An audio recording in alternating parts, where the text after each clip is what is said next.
Pessoal, boa tarde. Aqui novamente o professor Luciano, agora com a correção das atividades propostas para a revisão do conteúdo de sinais e sistemas. Tá?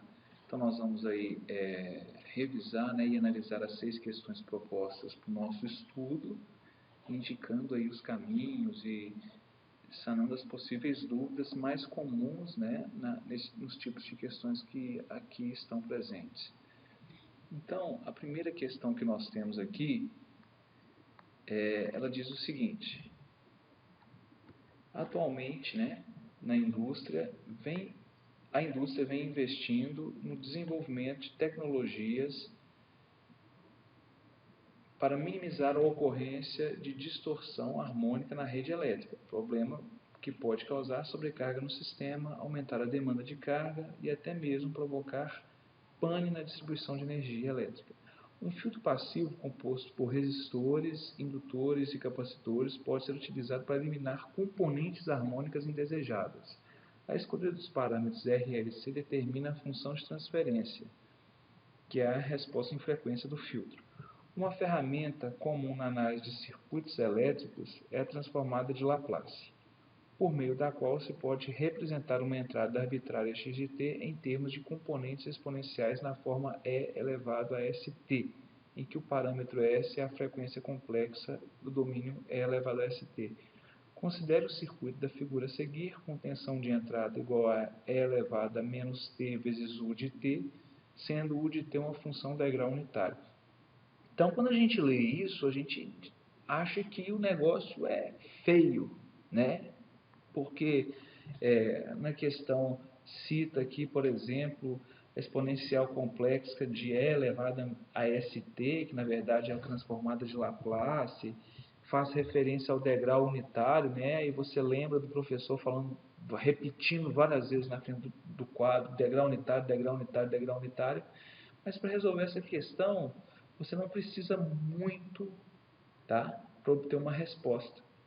Então, a nossa habilidade para resolver qualquer tipo de questão, seja ela de ENAD, seja ela de concurso, ou até mesmo na prática, é a gente determinar quais as possíveis respostas.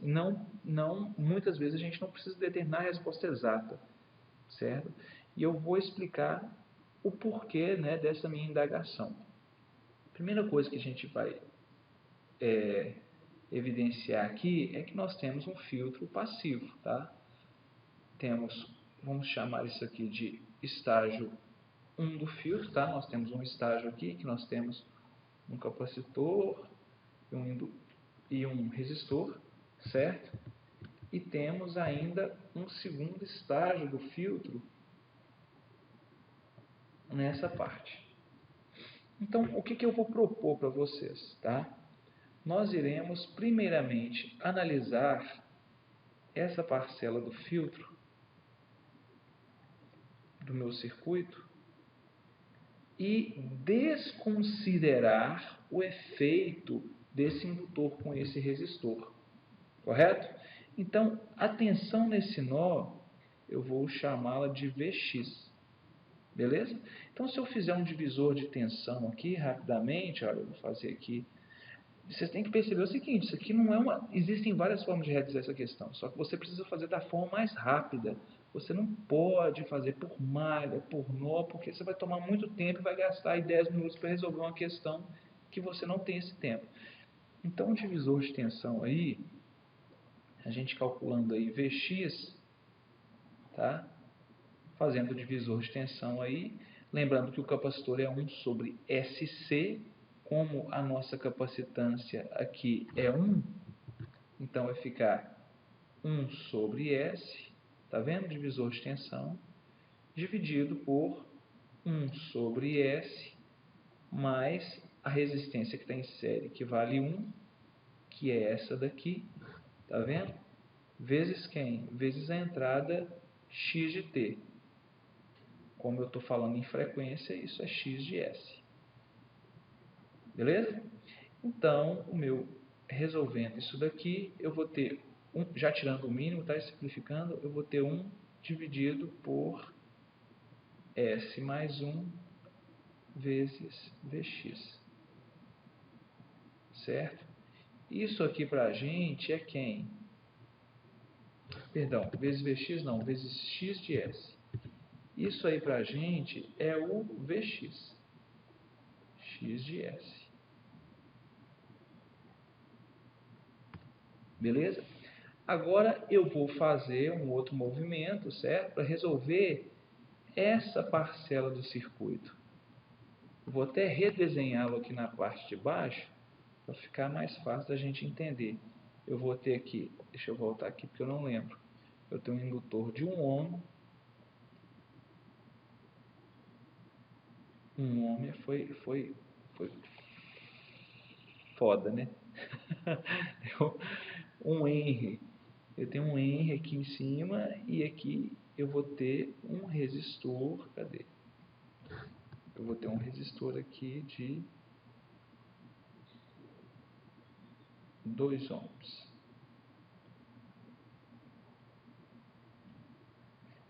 E qual que é a tensão aqui? Vx que eu acabei de encontrar aqui. Tá vendo? Vx é isso aqui tudo, ó, o x de Sn. E o que tem na saída aqui? É o y de t. O exercício já forneceu, e para a gente aqui, como a gente está falando de frequência, é y de S. Então, se eu for aplicar o divisor de tensão no y de S, eu posso falar que y de S será igual a, divisor de tensão, tá? 2 dividido por 2 mais a indutância no domínio da frequência é SL, como o L vale 1, eu vou ter só S, tá? Vezes quem? O x de S. O x de S nós calculamos ali em cima, que é 1 dividido por S mais 1 vezes x de S. Isolando saída sobre entrada, ou seja, y de S sobre x de S, eu vou ter 2, multiplicando ali os numeradores, multiplicando os denominadores, eu vou ter S ao quadrado mais 3S mais 1, certo? S ao quadrado mais 3S mais 1. Aí você me pergunta, essa é a função de transferência do meu sistema? E eu vou te responder, quase. Quase. Por quê?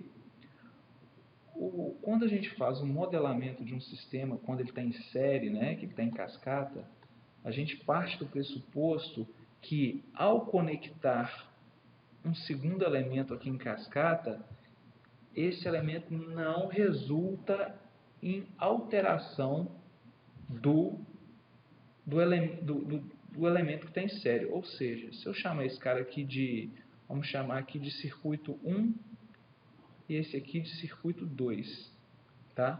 Se você medir, supondo aqui que não exista a parte do circuito 2, você está pegando apenas a tensão em cima do capacitor, você vai ter um valor.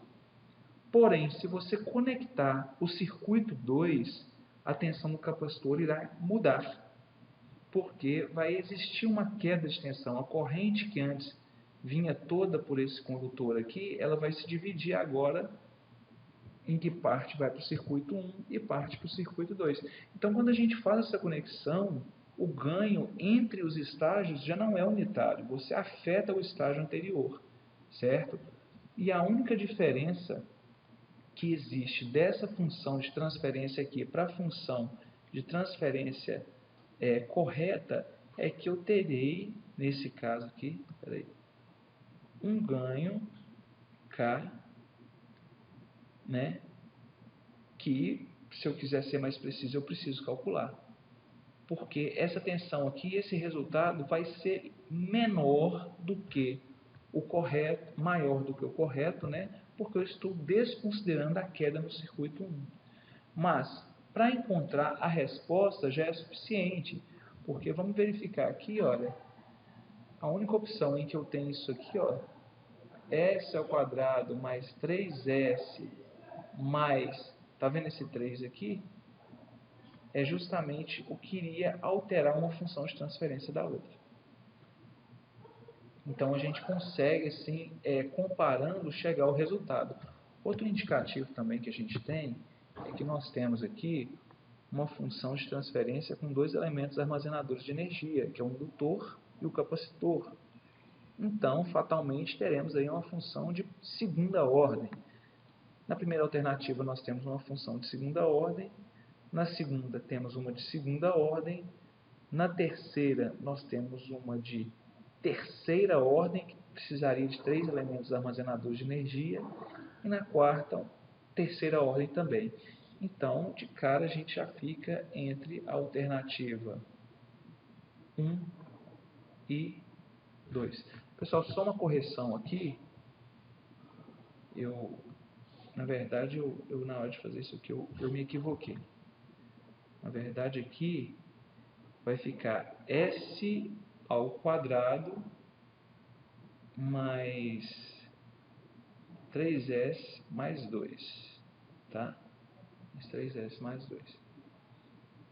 Então, por isso que eu falei, a gente não precisa resolver a questão perfeitamente. A gente precisa identificar qual que representa melhor. Certo? Então, vamos para uma outra questão aqui. Tá? Então, olha. A dinâmica da temperatura de uma estufa pode ser representada pela função de transferência apresentada a seguir. Então, nós temos aí uma função de transferência de segundo grau, 1 dividido por S ao quadrado, mais S mais 1. Função de transferência de segunda ordem, perdão. Tem-se observado que, em regime permanente, a temperatura da estufa é ligeiramente menor do que a desejada. Para corrigir essa situação, um engenheiro está projetando um controlador como representado na figura a seguir, que é essa figura aqui, olha. Controle, então, tem que ser uma área fechada. Então, com base nas informações apresentadas, avalie as assertivas a seguir e a relação proposta entre elas. Para corrigir o problema no texto, pode-se usar um controlador puramente integral. Porque um controlador puramente integral anularia o erro em regime permanente, que é a causa do problema citado no texto. Então, basicamente, o que está acontecendo? Nós temos aqui, né? Esse gráfico ficou feio pra caramba. Vou fazer um gráfico aqui, ó. Nós temos o eixo X aqui, que é o tempo. Temos o valor de referência aqui, que é o set point. Não sei o perfil da curva, né? Mas o sistema ele está mantendo um erro residual aqui, que é o erro em estado estacionário. A gente coloca assim, ó, é infinito. E para anular esse erro, o que precisa ser feito? Basicamente é essa pergunta que a gente precisa fazer para resolver o exercício. E como a gente bem sabe, o elemento de um controlador responsável por zerar o erro estado estacionário é o fator integral. Porém, ele não é utilizado sozinho. Ele é sempre utilizado juntamente com o fator proporcional. O fator integral puramente ele não é aplicado, porque o sistema não estabiliza, né?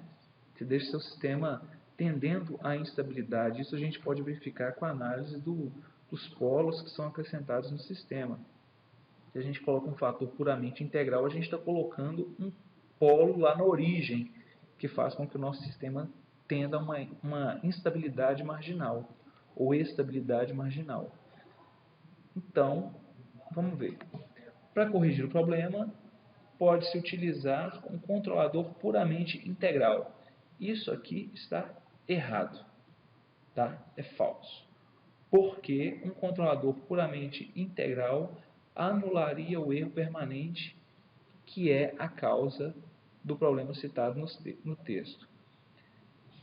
Olha, aí aqui dá para a gente ter uma dúvida. Por quê? Um controlador puramente integral anularia o erro rápido, o erro permanente. Ele anula, que é a causa do problema citado no texto. Com certeza, o fator integral seria o responsável por anular o erro. Então, essa afirmação aqui, ela está verdadeira. Tá?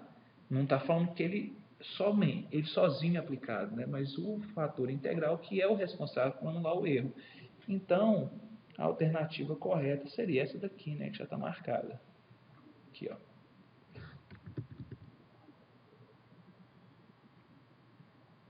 Certo, pessoal? Então, vamos para a próxima questão. Um atuador comum em sistemas de controle é o motor DC. Ele fornece diretamente movimento rotativo e, juntamente com rodas ou tambores e cabos, pode fornecer movimento translacional. Deseja-se controlar a posição θ do motor com máximo sobressinal MP menor do que 0,6 e tempo de subida, que é o rise time aí, que está 0,04, através da entrada dada pela tensão de armadura V. Com esse intuito, projetou os 3 controladores, o proporcional com diferentes valores do ganho proporcional Kp, e simulou-se as respostas para a entrada de referência degrau unitário para os 3 controladores. Observe o gráfico a seguir. Então, nós temos o gráfico aí, né? Observando, na curva azul aqui, Kp igual a 1, na curva em vermelho, Kp igual a 11, e na curva em amarelo, Kp igual a 21. Então, o que a gente precisa para fazer essa questão, tá? Antes de ler as alternativas ali. A gente precisa saber identificar MP, TR e o TS, que é o tempo de estabilização. Então, se eu tenho um gráfico aqui, tá? Essa linha de cima que eu acabei de fazer é o set point, e a minha resposta subamortecida, ela tem esse comportamento, verifica-se que o referencial aqui é unitário, né?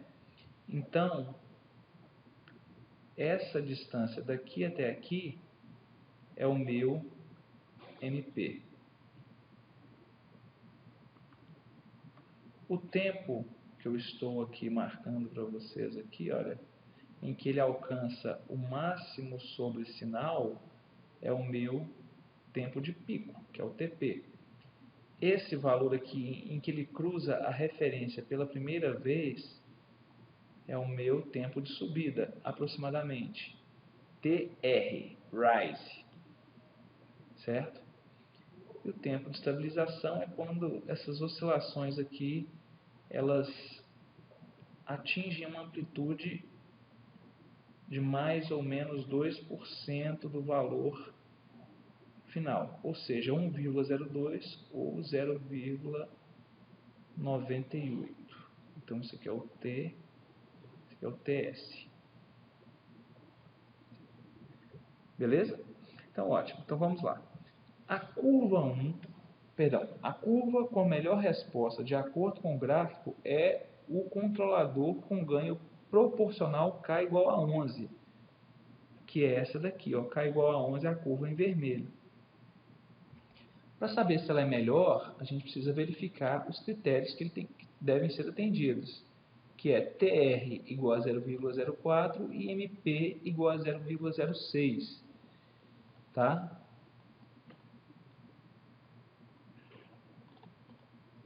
Então, verificando o MP,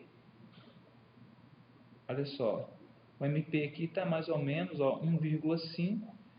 Se eu pegar como referência daqui até aqui, ele vai dar de 0,5, né?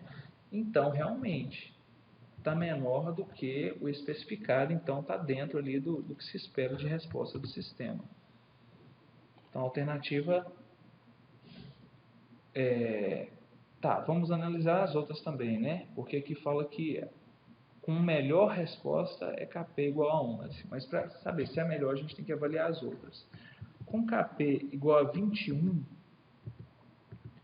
nosso sobressinal ele vai ficar acima de 1,6 aqui, ou seja, ele está acima de 60%, que está acima do que é pedido. Então, não é uma resposta boa. Tá? Então, não vou nem comentar mais. Agora, Kp igual a 1, o sistema está com um sobressinal muito baixo, só que o tempo de subida, que tem que ser menor que 0,04, ele está aqui, olha.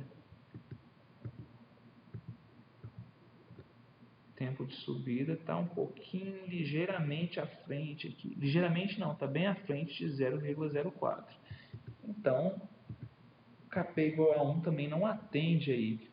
Vamos verificar aqui o tempo de subida, né? para o Kp igual a 11, está menor que 0,04 e é a melhor resposta. Então, olha, o aumento, então a primeira alternativa está certa, a curva com melhor resposta de acordo com o gráfico do controlador com Kp igual a 11, e o aumento do ganho proporcional Kp resultou em um aumento máximo do sobressinal e um aumento do tempo de subida. Então, se o Kp for aumentado de 11 para 21, ou seja, 11 é o vermelho para 21 é o amarelo, aumentou o sobressinal. Com certeza, tá vendo? Ó? Aumentou o sobressinal de 11 para 21. E um aumento também do Kp... Opa, peraí que eu fiz uma bagunça aqui.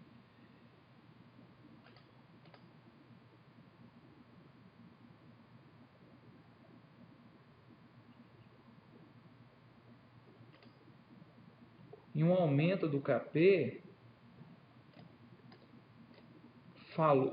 Foi dito aqui que o aumento do Kp aumentou o tempo de subida.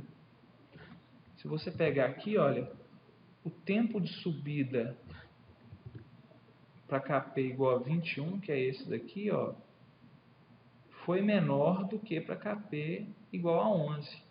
Então, quando você aumenta o ganho, você antecipa, né, o seu TR. O seu TR ficou menor, seu tempo de subida. E essa questão aqui, essa alternativa, a asserção 2, está o quê? Incorreta. Enquanto a primeira é o quê? Verdadeira. Estou analisando as respostas, né? A asserção 1 é uma proposição verdadeira e a asserção 2 é uma proposição falsa, que é o que nós observamos aqui. Certo, pessoal? Então, isso aí é uma análise gráfica, é bem importante a gente identificar o valor de MP, TP, TS, tá? Para que a gente possa resolver as questões aí. Questão 4 agora, erro em estado estacionário. Olha, em uma fábrica de cimento, o controle de temperatura de um forno é realizado por uma malha, conforme o diagrama de blocos no sistema ilustrado na figura a seguir. Considere que o sistema possui uma entrada x de t, uma saída y de t, um sinal de erro E de t e as correspondentes transformadas de Laplace destes sinais, a saber x de s, y de s e E de s, além das constantes k e t, maior do que zero. Para a sintonia do ganho da malha de controle, realizou-se um teste aplicando-se na entrada do sistema um sinal do tipo degrau unitário, x de s igual a 1 sobre s. Neste caso, espera-se que o erro em estado estacionário, né, tenda a. Então, precisamos calcular o erro em estado estacionário para uma função do tipo degrau. Então, há de se verificar que a nossa função de transferência do ramo direto, tá, é a multiplicação dessas duas que estão entre o bloco somador e este nó. Então, o nosso G de S, né, multiplicando essas duas funções de transferência, será igual a K dividido por TS mais 1.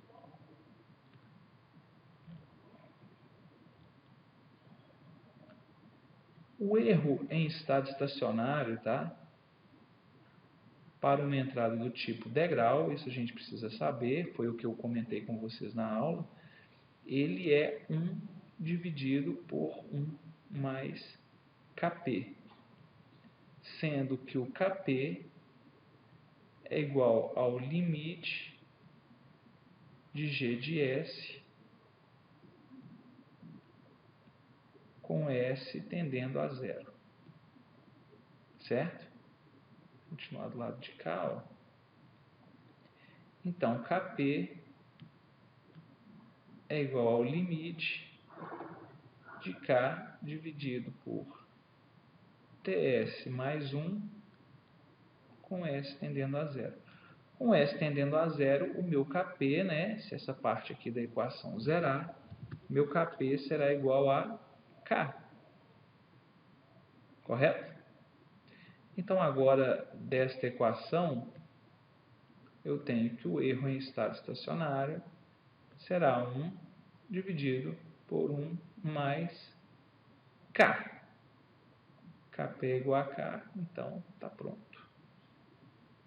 Então, a alternativa aqui, ó, K mais 1 ou 1 mais K.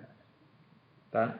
Como o erro em relação a uma entrada do tipo degrau, referência constante, ele é mais comum, vale a pena a gente lembrar dessas definições. Tá? Então, agora a próxima questão. Com o recente descobrimento de mais reservas petrolíferas no fundo do mar, a demanda por pequenos submarinos tem aumentado. Nesse contexto, os engenheiros de uma companhia decidiram projetar o controlador mais simples que pudessem implementar com amplificadores operacionais para controlar a força F que o motor de empuxo é capaz de impor a um submarino de massa M ao longo do eixo vertical Y. O único requisito desejado para o controlador é que seja capaz de manter o erro em regime permanente nulo, mesmo após perturbações. Então, a palavra-chave para a gente na questão é o quê?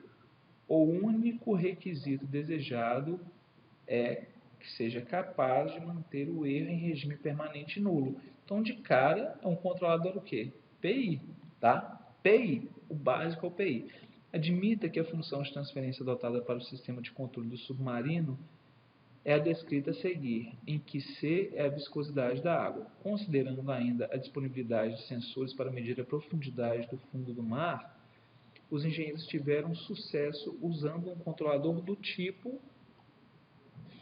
Então, a gente tem uma função de transferência aqui só para assustar a gente, né? Tem uma contextualização ali sobre aqui a viscosidade da água, que ele chamou de C, né? E nós temos aqui M, a massa do submarino, mas isso é só para fazer referência à função de transferência. Mas o que a gente precisa saber é o tipo de controlador, que no caso será o quê? Proporcional integral. Proporcional derivativo a gente não usa, porque o derivativo ele não vai zerar o seu erro de estado estacionário. Integral não é utilizado sozinho, como a gente já mencionou, e o derivativo tampouco, certo? Então, a resposta correta aqui é o proporcional integral. Agora, essa questão linda, top de linha. Diagrama de Bode são construções gráficas que permitem esboçar a resposta de um sistema de controle. Esses diagramas são constituídos de duas curvas, uma apresentando o módulo e a outra a fase da função de transferência em relação à frequência. A figura a seguir apresenta os diagramas de Bode de um determinado sistema. Assinale a alternativa que apresenta corretamente a função de transferência do sistema descrito pelas curvas da figura. Então, olha, dá vontade de chorar, né? Quando a gente olha para isso aqui e olha para esse monte de funções de transferência. Mas o básico para a gente é definir e identificar quais as possíveis funções de transferência que temos aqui, tá? Quais os fatores envolvidos. Então, é o que nós iremos fazer aqui.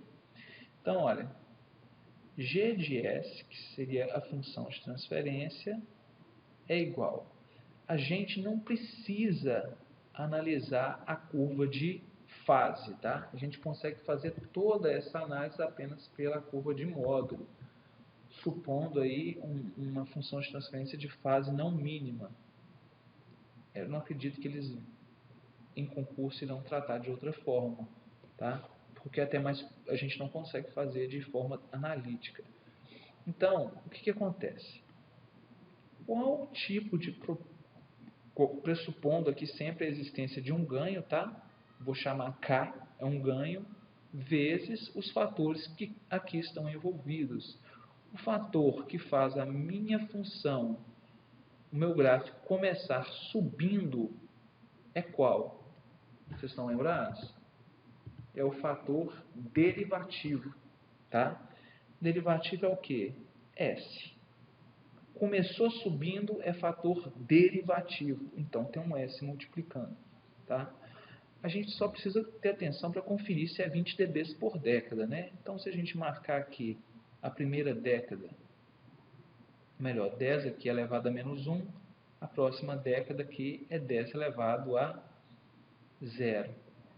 Então, daqui até aqui, olha, ele variou quanto? De menos 60 a menos 40, ou seja, subiu 20 dB. Então, está certo, é um fator derivativo. Se tivesse subido 40 dB, seriam dois fatores derivativos, que seriam um termo de S ao quadrado, que não é o caso. Então, beleza. Então, pelo fator derivativo, se fosse só ele presente aqui, tá? Ele iria subir aqui eternamente.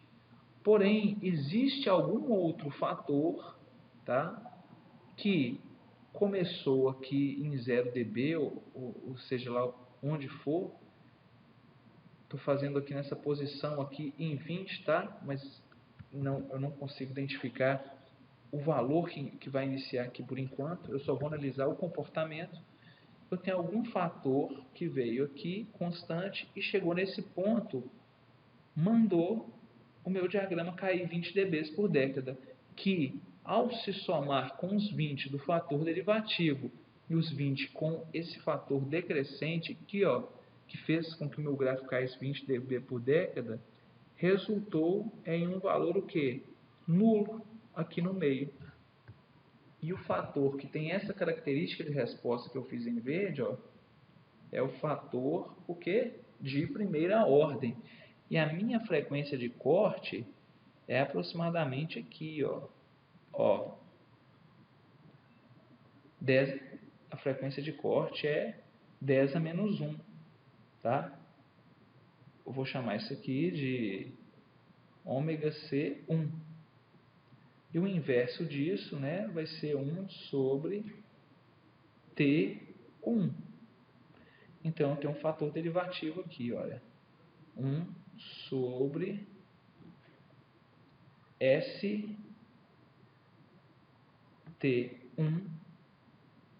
mais 1. Certo? Vezes. Então, dando continuidade aí, se eu não tivesse esse fator,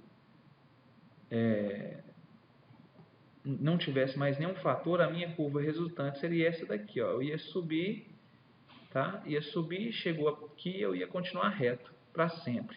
Mas por que eu não continuei reto para sempre? Porque um outro fator mandou eu cair 20 dB por década aqui na frente, que é um novo fator derivativo. Só que agora eu vou ter uma nova frequência de corte aqui, ó. 10 ao quadrado, 100.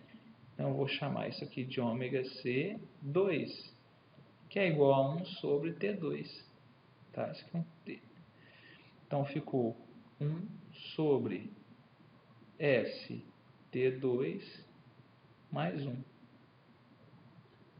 Certo? Então, tá aí. As minhas funções de transferências, né, são possíveis e eu preciso relacionar isso com os tipos de resposta que eu tenho aqui no exercício. Tá? Então, o meu G de S aqui, né, vou ter que reescrever isso aqui com alguns ajustes. Eu já vejo que eu não terei esse tipo de função de transferência, esse S ao quadrado mais 100S, tá? Alternativamente, o que a gente pode fazer também é, quando a gente tem um fator de primeira ordem do tipo, olha, 1 sobre TS mais 1 ou J ômega mais 1, o que a gente faz? A gente pode falar que isso aqui é 1 sobre S sobre ômega C, não é? O T é 1 sobre ômega C mais 1. Se eu colocar esse termo ômega C em evidência, eu vou ter 1 sobre ômega C que multiplica S mais ômega C, que será igual a frequência de corte, né? Isso aqui passou lá para o numerador, dividido por S mais ômega C. Então, isso aqui é uma outra forma de reescrever o fator de primeira ordem, só que em função da frequência de corte. Se fizermos isso, ó, K que multiplica S mais a frequência de corte aqui, primeira é 10, não é? Vai ficar, substituindo nessa equação, tá? Vai ficar 10 dividido por S mais 10 vezes a outra frequência de corte é 100, né? 100 dividido por S mais 100, que será igual a, ó, isso aqui é vezes, tá? Vai ficar igual a K vezes S vezes 1000 dividido por S mais 10, que multiplica S mais 100.